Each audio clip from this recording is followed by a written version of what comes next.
I'm Xian Franzinger Barrett, and I teach 7th and 8th grade in Chicago Public Schools.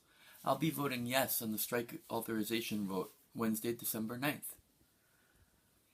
The great Yuri Kochiyama says that our ultimate objective in learning about anything is to try to create and develop a more just society.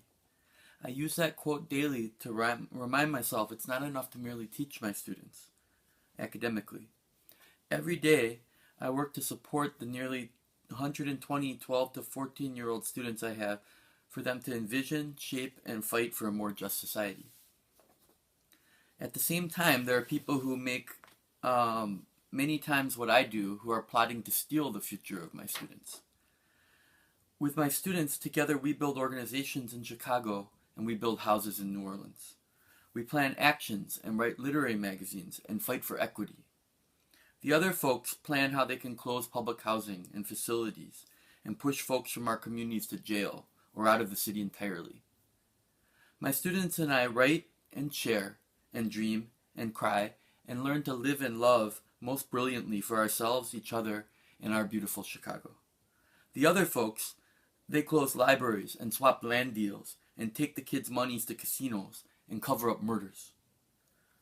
While we were in our classrooms and out in the communities teaching and learning to grow peace and justice, they decided to underfund our schools, to swap toxic loans, and to mortgage the future.